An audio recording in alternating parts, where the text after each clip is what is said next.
Baik, Assalamualaikum, salam sejahtera, salam GBN, salam Malaysia dan salam kuasa ketiga. Maaf ya, hari ini live saya lambat. Okey.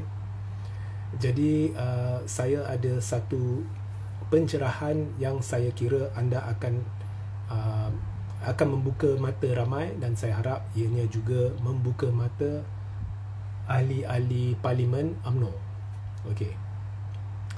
Dalam live yang lepas, saya mencadangkan semua ahli UMNO tidak ada gunanya anda terus bersama Barisan Nasional ataupun UMNO dan memandangkan Zahid sudah mengubah ya parti UMNO menjadi daripada parti keramat Melayu kepada parti diktator yang sedang digunakan untuk selamatkan tengkuk dia.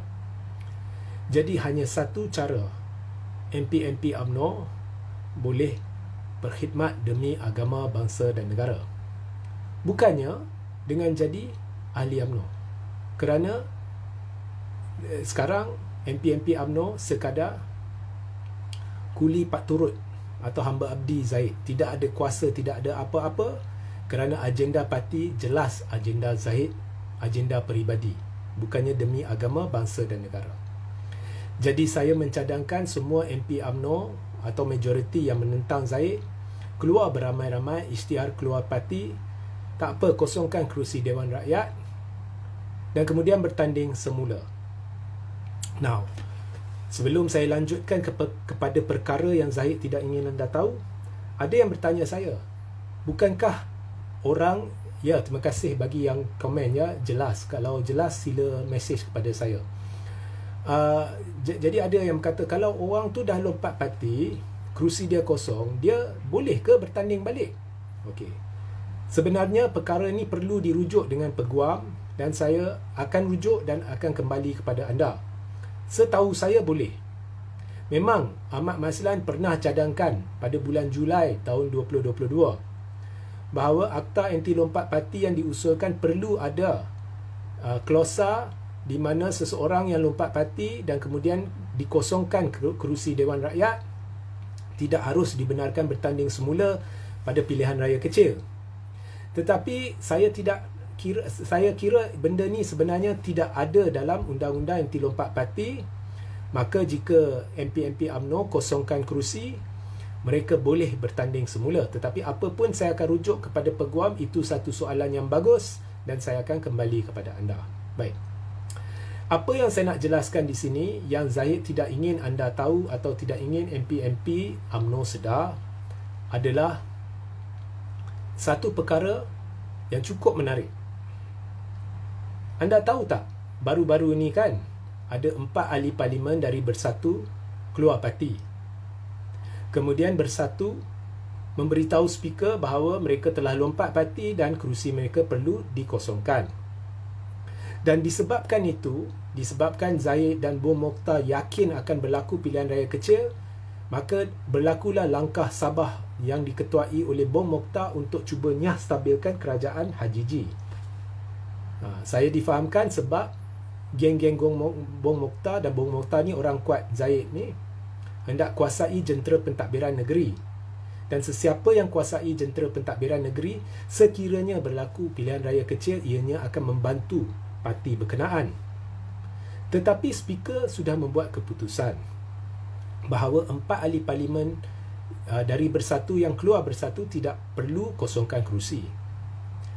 Okey, sebabnya 4 ahli parlimen ni dia dari Bersatu tetapi dia juga dari GRS. GRS ni dia membenarkan anda menjadi ahli secara langsung dalam gabungan itu. Maknanya Bersatu sebahagian daripada GRS, Barisan Nasional sebahagian daripada GRS.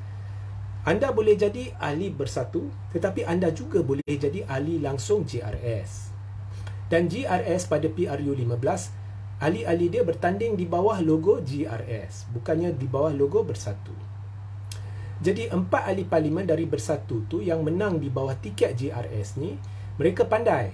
Sebelum mereka keluar Bersatu, mereka menjadi ahli terus GRS. Kemudian mereka berpendapat bahawa oleh kerana kami bertanding di bawah GRS dan kami ahli GRS, maka kami tidak dikira lompat parti kerana kami menang atas tiket GRS dan kami tidak keluar dari GRS. Dan speaker sudah membuat keputusan bahawa kerusi mereka tidak perlu dikosongkan. Jadi ini satu keputusan yang penting. Okey. Mengapa ianya penting dan apakah yang Zahid tidak ingin MP-MP UMNO sedar? Okey. Barisan Nasional sebenarnya adalah penjenamaan semula daripada satu parti yang telah wujud selepas merdeka, iaitu Parti Perikatan. Asalnya MCA, MIC dan UMNO ni adalah di bawah Parti Perikatan. Parti atau gabungan perikatan. Parti atau gabungan perikatan ni, dia adalah versi Barisan Nasional sebelum Barisan Nasional diwujudkan.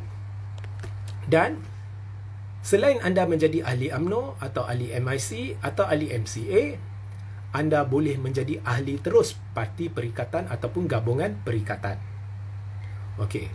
Kemudian tidak lama selepas peristiwa 13 Mei 1969, tidak lama selepas tu, saya lupa tarikh sebenar, 1 tahun ke 2 tahun ke, di bawah Tun Razak, Parti Perikatan telah dijenamakan semula sebagai Barisan Nasional dengan membawa masuk parti-parti baru seperti Gerakan dan parti-parti lain. Dan dengan cara itu, Tun Razak telah menguasai Pulau Pinang yang asalnya dikuasai oleh Gerakan. Pada ketika itu, Gerakan Pembangkang. Okey. Beza Barisan Nasional dengan versi asal iaitu Parti Perikatan. Dalam Parti Perikatan, anda jadi ahli UMNO, anda jadi ahli MCA, anda juga boleh jadi ahli gabungan perikatan. Tetapi dalam Barisan Nasional, beza dia, anda jadi ahli UMNO, anda jadi ahli MCA, anda jadi ahli MIC, tetapi tak boleh jadi ahli Barisan Nasional. Barisan Nasional tidak membuka untuk keahlian terus. Okey. Namun perkara ini berubah. Pada 2010, Datuk Seri Najib Tun Razak mengumumkan bahawa Barisan Nasional kini membuka kepada keahlian terus.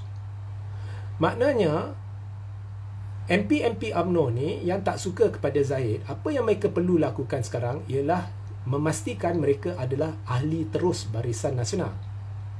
Dan mereka menang pilihan raya atas tiket Barisan Nasional. Jadi berdasarkan keputusan speaker dalam kes GRS, jika ahli-ahli UMNO ni menjadi ahli terus Barisan Nasional dan kemudian mereka keluar UMNO, maka apa jua keputusan UMNO, mereka tidak terikat. Dan mereka tidak perlu kosongkan kerusi Dewan Rakyat. Okey. Kemudian orang boleh beritahu saya, Regi, memang betul tu. Tetapi Zahid akan halang sebab Zahid pengerusi Barisan Nasional. Okey, betul. Tetapi babak keahlian dan sebagainya oleh Barisan Nasional tidak diputuskan semata-mata oleh pengerusi. Ianya diputuskan oleh Majlis Tertinggi Barisan Nasional yang juga ada ahli-ahli lain yang dan ramai daripadanya tidak sehaluan dengan Zahid. Maka dari sudut itu, sebenarnya mereka lah yang akan putuskan jika boleh terima keahlian MP-MP UMNO ni. Itu pertama. Kedua, tidak ada sebab mereka tidak terima keahlian MP-MP UMNO ni kerana mereka dah bergelar MP UMNO. Macam mana anda boleh jadi MP UMNO, ahli UMNO, duduk bawah Barisan Nasional tetapi dihalang menjadi ahli Barisan Nasional secara langsung?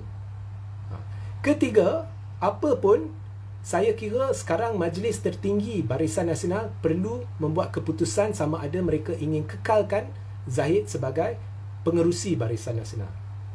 Kalau boleh, keluarkan Zahid sebagai pengerusi Barisan Nasional. Mungkin orang lain boleh jadi pengerusi Barisan Nasional. Zahid kekal Presiden UMNO tapi dia bukan pengerusi Barisan Nasional. Dengan itu, jika MP-MP UMNO ni keluar parti UMNO tetapi mereka ahli Barisan Nasional, mereka tidak perlu kosongkan kerusi dan mereka bebas untuk tarik sokongan daripada kerajaan sekiranya perlu atau sekiranya itu yang mereka hendak, ya, dengan syarat pengerusi Barisan Nasional diubah. Jadi itulah satu-satunya cara untuk satu daripada dua cara untuk memperbetulkan untuk melawan Zahid.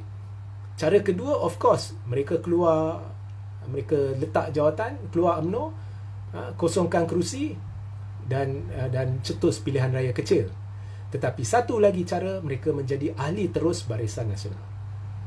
So, inilah yang Zahid tidak ingin anda tahu, dan inilah satu kemungkinan, satu lagi cabang langkah yang boleh diambil susulan keputusan speaker bahawa MP-MP Bersatu yang telah keluar Bersatu tetapi kekal ahli GRS tidak perlu kosongkan kerusi.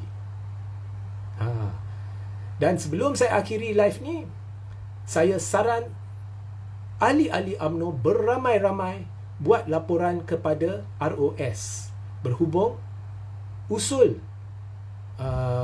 yang menghalang sesiapa mencabar Presiden yang sememangnya tidak berperlembagaan dari sudut perlembagaan UMNO dan tidak sah. Beramai-ramai ahli UMNO perlu buat laporan kepada ROS, bukan kepada polis. Tak guna.